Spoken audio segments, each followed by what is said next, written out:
يا سلام على الحلاوة والجمال، ايه الجمال ده يا جماعة؟ شايفين القرص بتاعت رمضان عاملة ازاي؟ حلوة بتنادي عليكم ازاي؟ بسم الله ما شاء الله، ولا اروع من كده. قرص هشة وطرية، وزي ما انتوا شايفينها كده، حاجة كده ايه، مش عايزة يعني اي كلام ولا اي وصف، هي لوحدها مبينة شكلها. بسم الله ما شاء الله. قرص سادة وقرص بالعجوة وقرص بالملبن، عاملين التلات اشكال. بسم الله ما شاء الله، ان شاء الله تعجبكم باذن الله. اهم حاجه يا جماعه تابعونا نهايه الفيديو، واذا عجبكم الفيديو ما تنسوناش من اللايك والشير الجميل بتاعكم والاشتراك في القناه، عشان يوصلكم كل جديد مننا ان شاء الله. شايفين القرص عامله ازاي؟ شايفين شكلها؟ بيقول لكم اتفرجوا عليا يا جماعه. يلا نتفرج عليها ونشوف هنعملها ازاي. يلا مع بعض نشوف مقاديرنا عامله ازاي. بسم الله الرحمن الرحيم. السلام عليكم ورحمة الله وبركاته. أهلا ومرحبا بكم مع حلقة جديدة من مطبخ نادر سليمان. إن شاء الله هنعمل معاكم القرص الطريقة بطريقة سهلة بسيطة خالص. هنعمل معاكم 625 جرام دقيق، ربع كيلو سمنة، ربع كيلو لبن، 50 جرام سكر، 25 جرام خميرة، 10 جرام 25 جرام سمسم، 10 جرام خميرة، كيس فانيليا. بطريقة سهلة بسيطة جدا جدا جدا هنعمل أحلى قرص ممكن تشوفيها.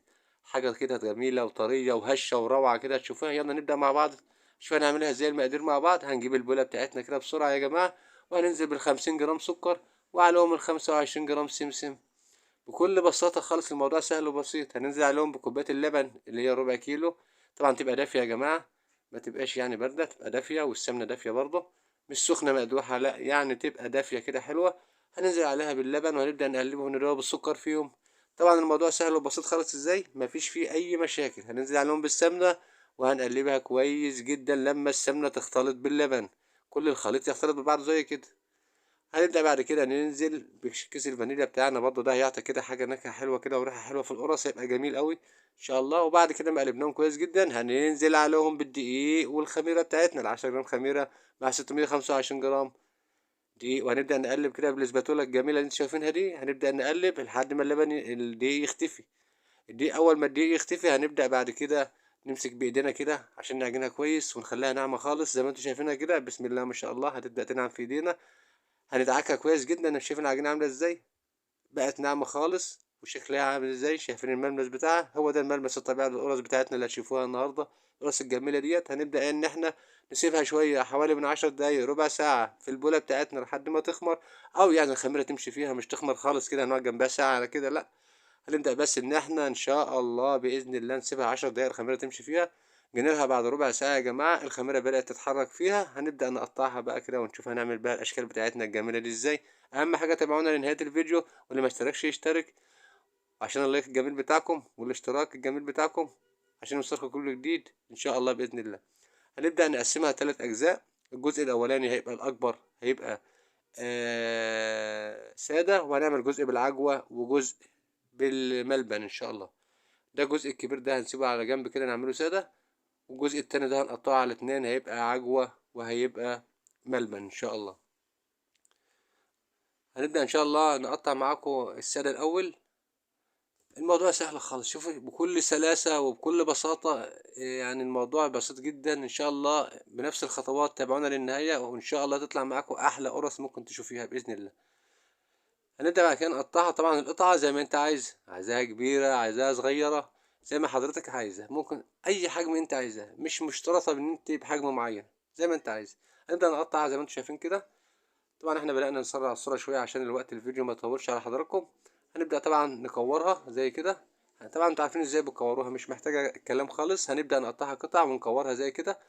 وهنبدأ نقطع العجوة برضه، وهنبدأ برضه هنحشيها عجوة زي كده. نفرد، بس أهم حاجة واحنا بنحط العجوة نبقى نفرد العجوية جوه العجينة عشان تبقى القرصة كلها مليانة عجوة.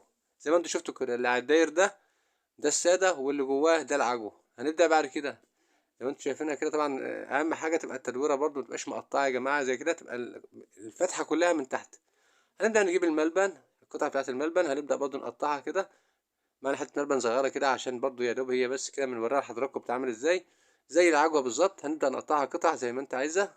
وهنبدا ان شاء الله نجيب قطع ملبن ونبدا نحط في قطعه العجين ونقفلها، والاطراف كلها تبقى تتجمع في النهايه كلها في نقطه واحده. زي ما حضراتكم شايفين كده اهو، حطينا الملبن وهنبدأ زي ما أنتم بصوا يعني ما نفرش الملبن بقى، لأن الملبن لو ساح في العجينة ممكن يضرب، فهنحطه مدور في نص العجينة برضو، دي معلومة يعني. زي ما حضراتكم شايفينه كده، نحطه في نص العجينة، نبدأ نقفل عليه العجينة، ونبدأ نجمع الأطراف من تحت زي كده. كورناهم يا جماعة شوية صغيرين كده، السبعة تمن حبات الصغيرين اللي في النص دول إن شاء الله بقوا ملبن، واللي حواليهم عجوة، والداير الكبير ده هيبقى سادة. بكل بساطة خالص، الموضوع بسيط جدا جدا جدا. أهم حاجة التخمير بس، تخمر كويس تطلع معاك قرص جميلة وزي الفل مع النار طبعا. هنبدأ إن شاء الله عشان نفرد القرص بتاعتنا. هنبدأ نجيب الصينية أو الصاج، طبعا عشان عندي سجان، لأن أنا بشتغل طبعا، ده مصنع صغير في البيت عندي كده، بعمل فيه شغل يعني. ممكن تعملها بإيدك زي كده بكل بساطة، هي كده حلوة أوي زي الفل، ممكن تحطها في الصينية على طول. بس أنا بمشي الشوكة كده يسويها بس، ما يبقاش فيها علامات من صوابعي ولا حاجة. بسويها بس ما بضغطش، واسيب فيها سمك، لازم السمك ده عشان ما تبقاش ناشفة يا جماعة. فزي ما انتم شايفينها كده، شكلها بسم الله ما شاء الله جميلة ازاي. دي القرص السادة زي ما حضراتكم هتشوفوها كده، بسم الله ما شاء الله. شايفين القرص؟ هنبدأ نجيب الفرشة بتاعت الشعر دي، يعني هي ديت معمولة مخصوص للقرص دي يا جماعة، يعني مش ان انا مثلا جايبها بتاع شعر بسرح بها ولا حاجة، لا دي جاية مخصوصة للقرص، نضيفة يعني. دي بتعمل شكل حلو جدا على شكل القرصة طبعا. دي العجوة طبعا، برضو ممكن اعملها بايدي برضو، مفيش اي مشاكل. بس انا بمشي عليها بس كده الشوبق كده حاجه تسويها بس، وعشان العجوه تبقى متوزعه زي ما انتم شايفين كده. كده فردنا الثلاث اشكال، العجوه والساده والملبن. هنبدا بس، وزي ما انتم شايفين الساده شكلها عامل ازاي، دي الفرشه بسم الله ما شاء الله شكلها جميل جدا، النقشه بتاعتها. وطبعا بالمقطع او بالسكينه كده ببدا ان انا اعلم في العجوه علامتين بس كده، حاجه كده تبقى معروفه طبعا، شكل العجوه في الكحك او في الكحك العجوه او في قرص العجوه او كده بتاخد الشكل ده. وبالنسبة للملبن هنسيبه سادة، لأن يعني عشان يبقى مختلف منهم.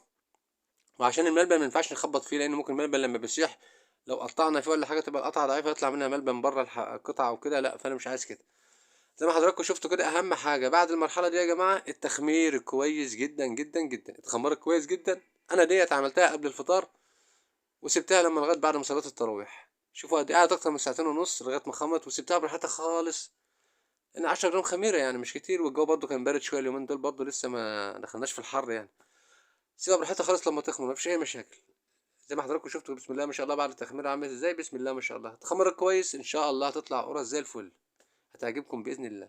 طبعا قرص السر هي اكتر حاجه تبقى مخمرانه قوي لانها تبقى فاضيه، لكن العجوه طبعا والملبن زي ما انت درجه حراره 200، خدت ربع ساعه زي ما انتم شايفين كده. شايفين الجمال، شايفين الحلاوه، شايفين وشها عامل ازاي، ارضيتها عامله ازاي.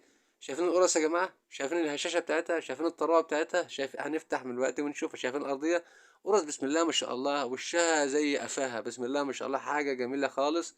قرص ما شاء الله شكلها لوحده مش محتاج اي تعليق، شكل جميل. القرص طريه زي ما انتم شايفينها كده هشه. وهنبدأ برضه نفتحها قدامكم حضراتكم عشان تشوفوها. طبعا احنا عاملين 3 أصناف أو 3 أشكال من النوع القرص ديت، في منها السادة. هنبدأ إن شاء الله نفتح واحدة سادة وتشوفوها من جوه عاملة ازاي يا جماعة. شايفين الطراوة بتاعتها عاملة ازاي، شايفينها عاملة ازاي قطنية من جوه وزي الفل. شايفين القرص عاملة ازاي، حاجة كده ما تتوصفش، حاجة كده بسم الله ما شاء الله يعني. تتاكل لوحدها يعني، مش محتاجة أي يعني مفيش تتاكل تحطها في بقك كده ما تلاقيهاش، تدوب لوحدها. بسم الله ما شاء الله حاجة جميلة خالص. دي القرص بتاعتنا السادة.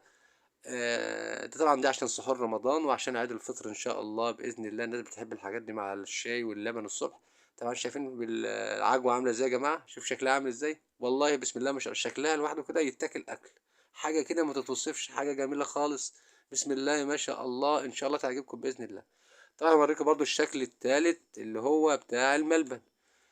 بسم الله ما شاء الله القرص الواحدة يا جماعة، شوف تعمل ازاي، بسم الله ما شاء الله شكلها حلو خالص، والله والله ما عشان انا اللي عاملها، قسما بالله شكلها ما هو محتاج اي تعليق يعني، حاجة كده بسم الله ما شاء الله. شايفين الملبن فيها عامل ازاي من جوه، لا طبعا لا ضارب منها ولا حاجة، والعجينة طرية، وشايفين شايفين الملبن عامل ازاي جواه، بسم الله ما شاء الله حاجة كده مش لاقي لها وصف صراحة.